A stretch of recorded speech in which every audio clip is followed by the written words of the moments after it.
नमस्कार, स्वागत आहे तुमचे माझ्या नवीन रेसिपीमध्ये. तर मुलांना सुट्ट्या लागल्या आहेत आणि मग खेळून येतात, त्यांना भूक लागते आणि त्यांना काहीतरी पटकन बनवून द्यायचं असेल तर काय बनवून द्यायचं हा प्रश्न पडतो. मग अशा वेळेला जर आपण 1 ते 2 महिने टिकणारं जे हे डोसा आणि उत्तप्प्याचं हे प्रेमिक्स जर आपण बनवून ठेवलं तर मुलांना पटकन आपण 5 ते 10 मिनिटामध्ये हा डोसा बनवून देऊ शकतो. तर हा डोसा प्रीमिक्स बनवण्यासाठी आपल्याला काय काय साहित्य लागणार आहे, कसा बनवायचा हे पुढे आपण व्हिडिओमध्ये पाहूया. चला तर मग सुरुवात करूया आपल्या रेसिपीला. तर हे डोसा बनवण्यासाठी प्रीमिक्स आपल्याला एक वाटी सेट करून घ्यायची आणि त्याच वाटीने आपल्याला सगळं साहित्य मोजून घ्यायचंय. तर इथे मी पाववाटी पोहे घेतलेत, पाववाटी चण्याची डाळ, 1 वाटी उडदाची डाळ, नंतर इथे मी 4 वाट्या तांदळाचं पीठ घेतलेलं आहे. 1 वाटी उडदाची डाळ असेल तर 4 वाट्या तांदळाचं पीठ घ्यायचंय. 1 चमचा मेथ्या आणि 2 चमचे आपल्याला इथे गव्हाचं पीठ घ्यायचंय. आता आधी आपण काय करायचं, ज्या मेथ्या घेतलेल्या आहेत त्या मेथ्या पॅनमध्ये चांगल्या भाजून घ्यायच्या. अगदी त्याचा रंग बदलवायचा नाहीये, पण चांगला कडकडीत असं गरम करून घ्यायच्या आहे. म्हणजे त्या चांगल्या भाजलेल्या असल्यामुळे मिक्सरमध्ये चांगल्या बारीक होते. आता आपण या मेथ्या काढून घेतल्यात आणि त्याच पॅनमध्ये मी इथे चण्याची डाळ घेतलेली आहे. तर चण्याची डाळ घेताना कोणतीही एक वाटी, ज्या वाटीने आपण प्रमाण घेतलं आहे त्या वाटीने पाव वाटी आपण चण्याची डाळ घ्यायची आहे. चण्याची डाळ सुद्धा व्यवस्थित अशी भाजून घ्यायची आहे आणि ती सुद्धा आता मी इथे थंड करून घेते. त्याच वाटीने मी इथे 1 वाटी उडदाची डाळ मोजून घेतली आहे. उडदाची डाळ एका कपड्याने चांगली पुसून घ्यायची आणि त्यानंतर आपल्याला इथे वापरायची आहे. जर आपण ती धुवून सुकून वगैरे करायला गेलो तर ती एकदम कडकडीत सुकणार नाही आणि मग त्याला बुरशी वगैरे लागायची शक्यता आहे. आता डाळ जी आहे आपली चांगली भाजून झाली आहे. त्या डाळीमध्येच मी इथे पोहे घालून घेते आणि पोहे सुद्धा चांगले भाजून घेते. तर पोहे मी त्याच वाटीने पाववाटी पोहे घेतलेले आहेत. आता आपलं हे सगळं साहित्य चांगलं भाजून झालंय. आता आपण हे थंड करून घेऊया. थंड झाल्यानंतर आपल्याला मिक्सरमधनं चांगलं बारीक अशी पावडर करून घ्यायची. हे लक्षात घ्यायचं की 1 वाटी जर आपली उडदाची डाळ असेल तर 4 वाट्या आपल्याला तांदूळ घ्यायचे. तांदूळ घेऊ शकता किंवा पीठ घेऊ शकता काहीही. तर इथे मी पीठ घेतलेलं आहे तांदळाचं. उडदाची डाळ जर जास्त झाली ना तर काय होतं की आपला जो डोसा आहे हा कडक होत नाही, तर अगदी मऊ मऊ होऊन जातो. आता हे साहित्य मिक्सरच्या भांड्यात घेतलंय आणि चांगलं बारीक अशी पावडर करून घ्यायची आहे आपल्याला. आता ही पावडर आपण एकदा चाळून घेऊया.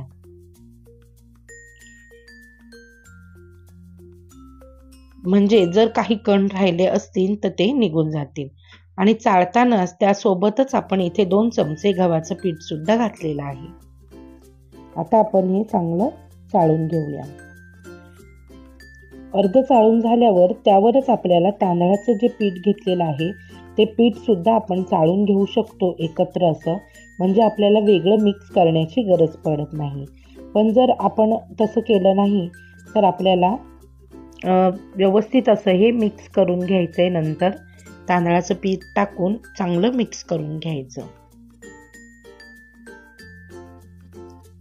आता तांदळाचं पीठ टाकून मी हे सगळं साहित्य व्यवस्थित असं मिक्स करून घेतलंय. जर आपल्याला इथेच मीठ घालायचं असेल तर तुम्ही आत्ताच इथे मीठ घालून घेऊ शकता. पूर्ण पिठाला जेवढं मीठ लागेल तेवढं मीठ घालून घ्यायचं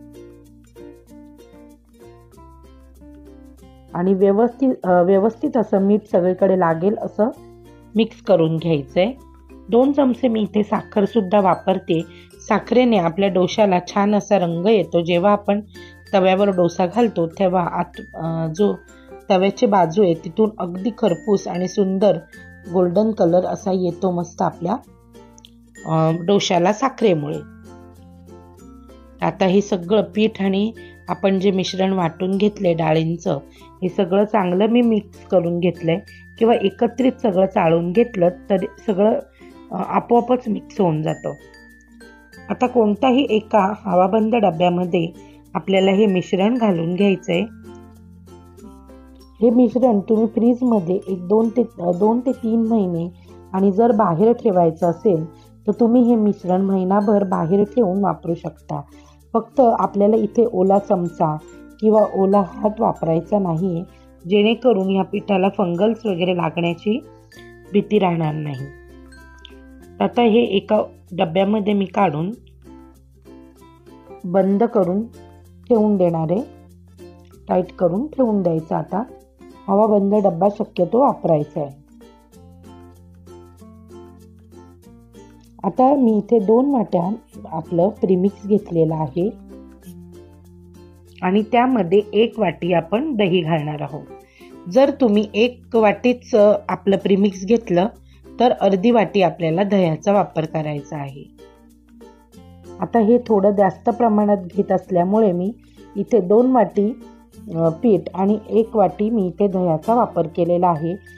जर तुम्ही फर्मेंट करणार असाल तर तुम्हाला इथे दही वापरलं नाही तरी सुद्धा चालेल। रात्रीच आपण हे पीठ भिजवून ठेवायचं आणि सकाळी गरमागरम डोसे काढायचे।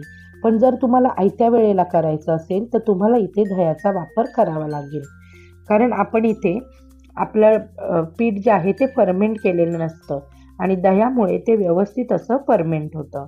तर ही कन्सिस्टन्सी आपल्याला डोसा घालण्यासाठी हवी आहे। तर मीठ थोडं कमी होतं त्यामुळे मी थोडं मीठ घालून घेते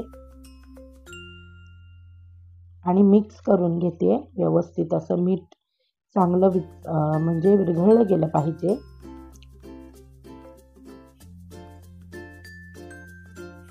तुम्हाला जर आयत्या वेळेला करायचं असेल तर तुम्ही इथे अर्धा चमचा सोड्याचा वापर करायचा किंवा मग इनो घातलं, अर्धा पाऊच इनो घालायचं आणि मग डोसा करायचा।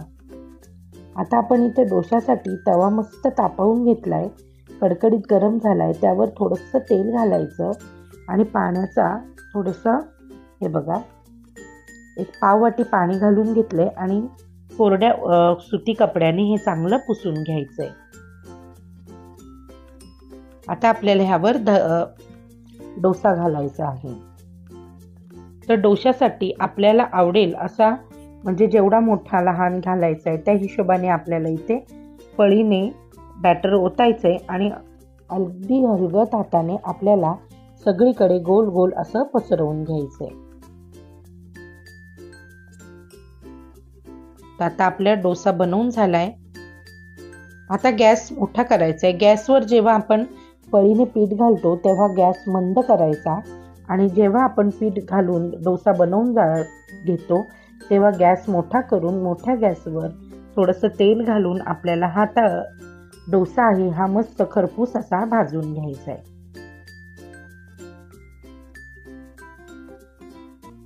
आता आपला डोसा एका बाजूने झालेला आहे।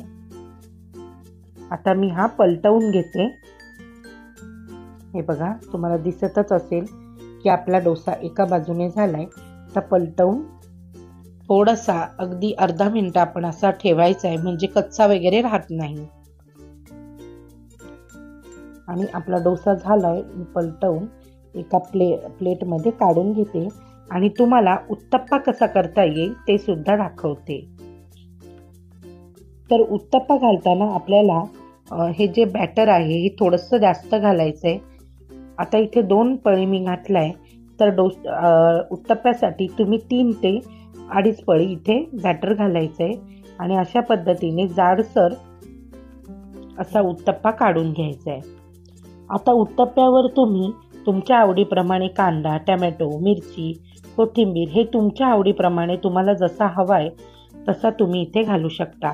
अगदी पनीर किसून घातलं, चीज घातलं तरी सुद्धा चालेल। हे बघा मी अगदी बारीक चिरलेला कांदा यावर घालून घेते।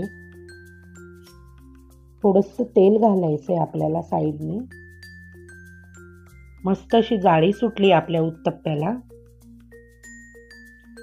आता आपण हे थोडंसं दाबून घेऊया कांदा, जेणेकरून तो बाहेर निघणार नाही। थोडासा सांबार मसाला किंवा तिखट तुम्ही इथे वापरू शकता, किंवा जर तुम्हाला तिखट नको असेल तर हिरवी मिरची कापलेली घालू शकता, पण माझी जी मुलगी आहे ती खूप लहान आहे आणि मग तिच्या दाताखाली येईल म्हणून मी इथे तिखट घालते. तुम्हाला जर हवं असेल तर तुम्ही हिरवी मिरचीसुद्धा घालू शकता. आता आपला हा उत्तप्पा एका बाजूने मस्त असा तयार झालाय. आपण पलटवून घ्यायचा आहे आणि दुसऱ्या बाजूने सुद्धा आपल्याला हा उत्तप्पा भाजून घ्यायचा आहे.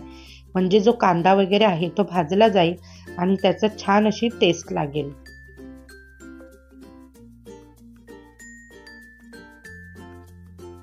तर आता आपला हा उत्तप्पा सुद्धा झालाय. आता आपण हा उत्तप्पा सुद्धा प्लेटमध्ये काढून घेऊया.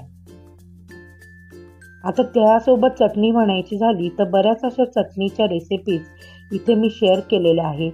तुम्ही त्याचा इथे तुम्ही उपयोग करून घेऊ शकता चटणी बनवण्यासाठी. तर आपले डोसा आणि उत्तप्पा दोन्ही तयार आहेत. तुम्हाला जर माझी ही रेसिपी आवडली असेल तर माझ्या चॅनलला लाईक, शेअर, सबस्क्राईब नक्की करा. बेल आयकॉन दाबायला विसरू नका आणि तुम्ही सुद्धा अशा पद्धतीने प्रीमिक्स बनवून पहा.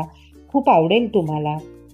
चला तर मग आता आपण पुन्हा भेटूया आपल्या पुढच्या रेसिपीमध्ये.